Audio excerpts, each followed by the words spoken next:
Boy, is it a good time to be a Fire Emblem fan. Hey everybody, I'm Aaron, and this is League of Random Fandom, the show where we discuss video game things and, just have a good old time. You might be wondering where Jason is, since what I'll be talking about today was just a tiny thing that happened during the week. Jason couldn't make it to this recording, so I just thought I'd go it myself just to get something out there. And the thing we'll be talking about today is the Fire Emblem Nintendo Direct that happened Thursday. It was quite a bombshell, I must say. Like I said in the dorky little stinger, it's a good time to be a Fire Emblem fan. The fact that so much happened in that Direct when not even like 15 years ago Fire Emblem wasn't even a thing in the West. That's crazy to me.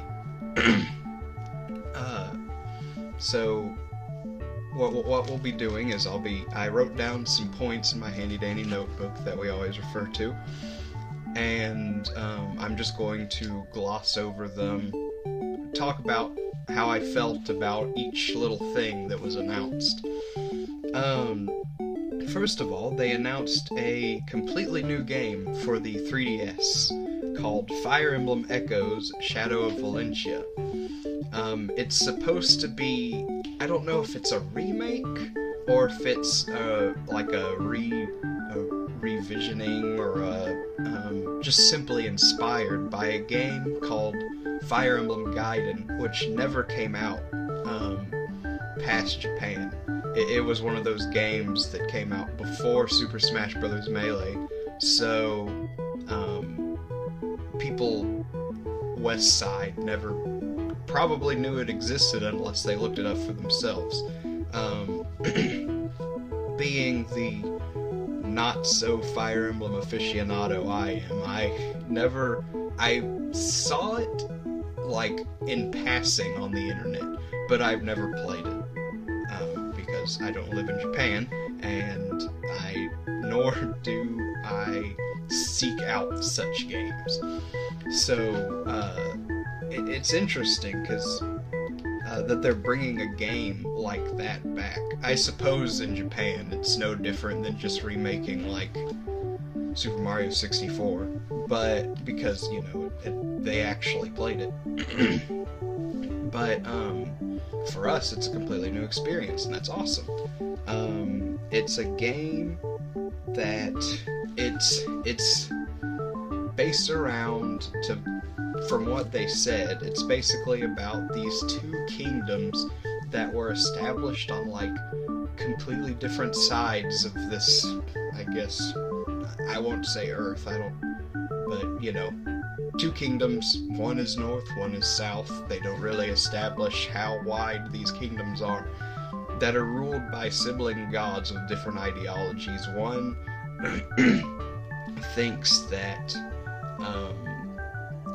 the way to rule humans is through force and fear, and his kingdom ends up becoming like a military state, I suppose. By the way, these aren't like spoilers. I don't know anything other than what they announced at the Direct, and these are things they announced. So this isn't like a spoiler. This is the basic story. The other god thought that you rule through like not entertainment, but like seeking happiness and pleasure, and that side ends up just like deteriorating. Everyone becomes like just lazy, lethargic, awful. It sounds awful. I mean, both of them sound awful. And you control this. I don't quite remember what the goal is, but hey, we literally just found out about this yesterday. But you control siblings, Alm and Celica, and for whatever reason you are out to do something in these kingdoms. I don't know. that was the general backstory. But, you know, Fire Emblem's all about, you know, being like a military strategist in a fantasy world. So there's a reason that they want to go to these kingdoms. I know I personally wouldn't. Anyway, this game is set to announce, it's set to announce January 18th, but it's set to come out May 19th. So it's, you know, a game this brand new is, you know, just a couple months away, which is crazy. It's coming for the 3DS, I believe I already said that. I guess it's nice to have some games still coming out for the 3DS. I can't wait for like all of Nintendo to just like merge into this one development team, for lack of a better word or term, that just works on the Switch, to have all of Nintendo together, whereas it used to be, you know, Game Boy and like Super Nintendo and 64, Game Boy Advance and GameCube, DS and Wii, 3DS and Wii U. You had different sides of the same coin, like they were working together but apart, and so you couldn't have all of these talents working together. It's getting off my soapbox for the time being. You know, the 3DS is still alive, but they aren't killing it off as fast as the Wii U, and the reason they would is just because it's a normal console. You know, like the DS, it sold very well, but, you know, it had to come to an end for the 3DS's reign. Now, another thing interesting about that game that I've noticed is I don't have a lot of experience with Fire Emblem, but it seemed a lot more free roaming, like, you know, a little more open world. Granted, whenever you go into a battle, it goes into that Fire Emblem style that we're all familiar with, but like, it actually showed off, I think it was Celica, like, walking around a dungeon, and I thought that was really cool. Correct me if I'm wrong, maybe all Fire Emblems are like that. Maybe you could explore, you know, the entirety of the kingdoms of Hoshido and Nor in Fire Emblem Fates, but I wouldn't know that because I don't own them. Also, just a cool little tidbit that they also announced is Alm and Celica Amiibo are coming out on launch, which is crazy. Like I just said, you know, Fire Emblem in the West used to not be a thing, and here we are getting to, like, the start of a potential Fire Emblem line of figurines. I know they have functionality beyond being figurines, but that's essentially what they are. There aren't many amiibo that have interesting functionality. So hopefully, we don't know what the functionality is with the with Fire Emblem Echoes, but yes, I had to look at my notes. I was about to call it Fates, but the fact that there are some actual Fire Emblem amiibo, not in the Super Smash Bros. Line, is really cool. Next up, they announced a new Fire Emblem, like, not just Echoes. They announced 2 new Fire Emblems. One for 3DS, which is Echoes, and an unnamed one coming in 2018 for the Nintendo Switch, and they even clarified, or, you know, reassured, this is the first Fire Emblem game on a console since, Radiant Dawn, I believe, which is really cool.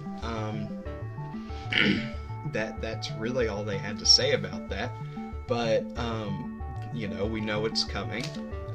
Down the line, we'll learn the name and the characters and all that good stuff. Probably get amiibo, because Fire Emblem is very quickly becoming a bigger franchise in Nintendo's lineup. They also talked a bit more about Fire Emblem Warriors. We still only know that Chrom from Fire Emblem Awakening is in it. That's the only character we're aware of. They showed like 3 seconds of typical Dynasty Warriors footage. You know, they showed Chrom just whoosh, whoosh, through some normal evil knight people, I guess.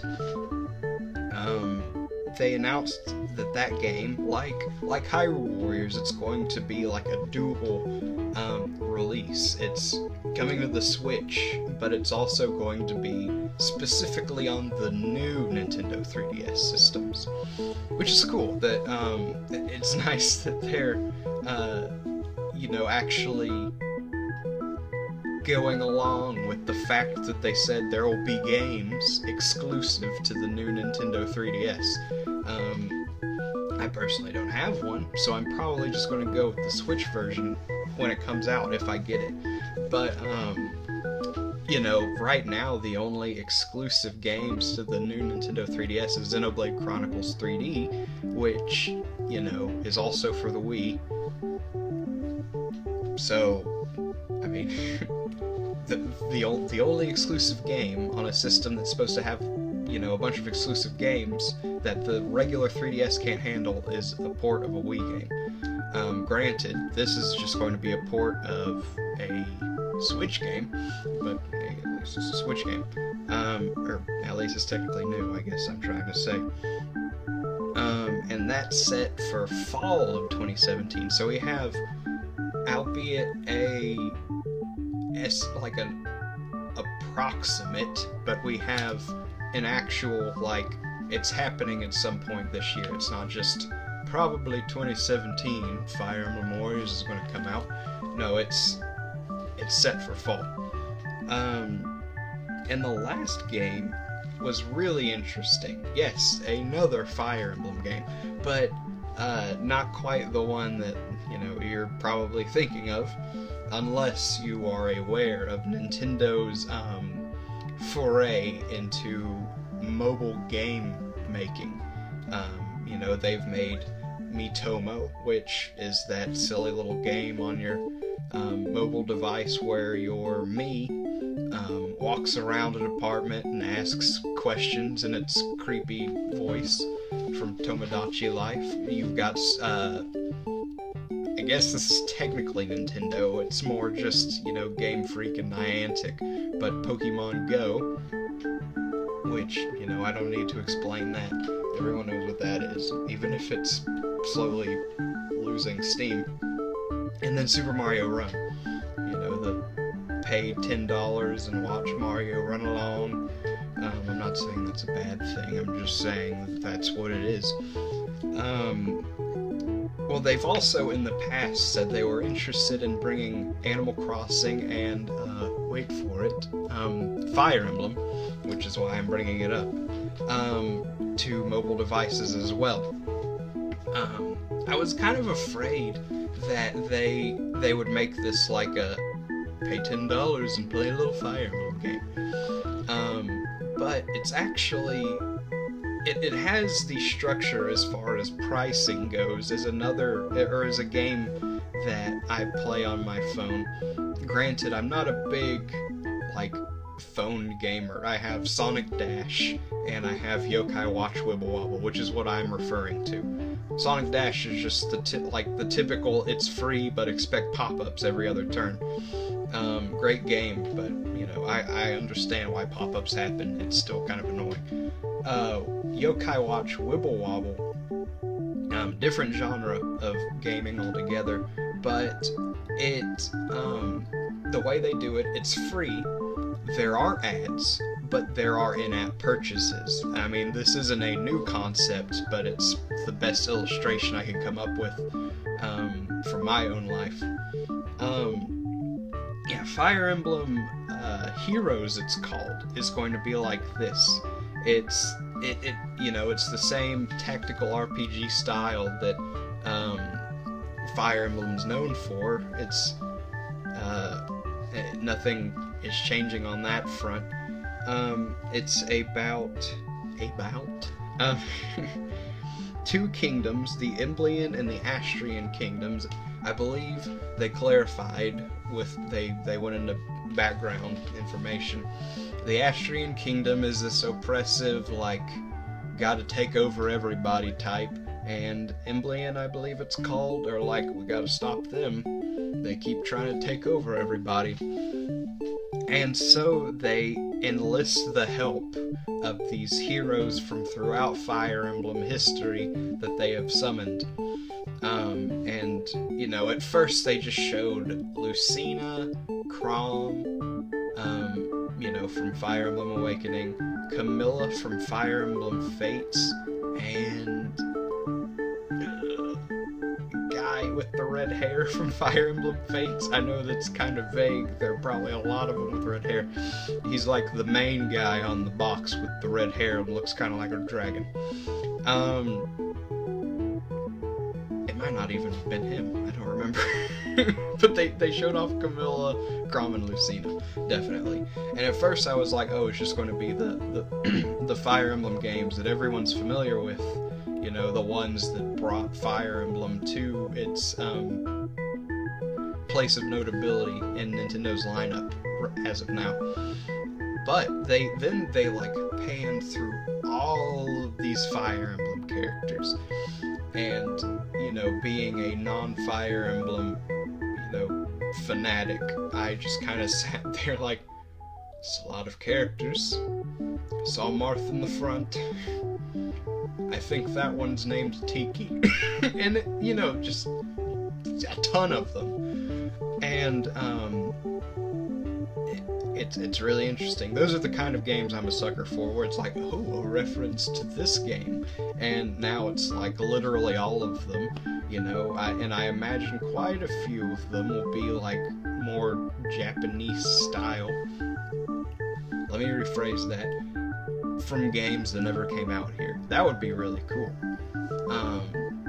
Because I'm sure it'll happen. It's being made by Nintendo, and not of America, so it's more than just the ones we're familiar with. The way you summon these heroes, though, there's like this big old rock, and you have these orbs, and you, I believe, like, each orb is basically summoning a random hero. And when I say random, yes, I mean you can summon the same hero, usually with, like, they'll have a different spell, or their strength might be different. They're, like, ranked in, you know, basically how much you want them on your team by stars. So you might get, they showed off, like, they got a level 3 Robin, but then there was also level 4 and level 5 Robin, and the level 3 one knew L Thunder, but the other two knew, like, some other move that I'm not familiar with. So that's interesting, you know, kind of, I understand why they did it. And of course, those orbs that let you get maybe your favorite character, those are where the in-app purchases come in. You buy a bundle of them for however much, and you have your crack at doing this, because in Wibble Wobble you crank a little 25-cent machine. Yeah, you crank the Fire Emblem 25-cent machine, and a little man comes out, or woman, and you're either excited because that money you spent was worth it, or you realize that you wasted your money on a character you probably already had and might even be weaker. So proceed with caution, but it is technically a free game, and it is possible not to spend money on those games. The style, like the physical appearance of Fire Emblem Heroes is really cool too. The battles themselves are like, it looked like updated Advance Wars for the Game Boy Advance. It had that kind of chibi style, but not so pixelated, and I thought that was really cool. And on top of that, outside of battle, each character is represented by like a professional artist's like drawing of that character.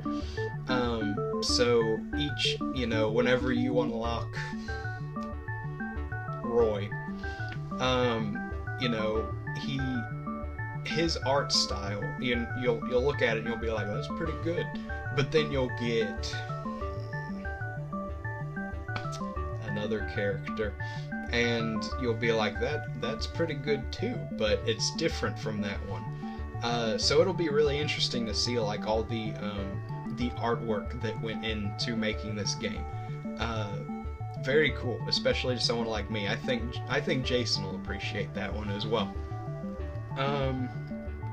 Yeah, and don't worry, I know Fire Emblem has a thing about, like, if this character, like, is defeated in battle, then they're as good as dead. They're permanently, like, off your team. That would be a really jerky move to make on Nintendo's part, if,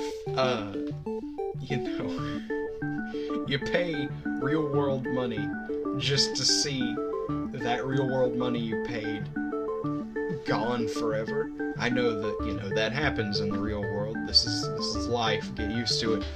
But that would have been a real jerk move to make.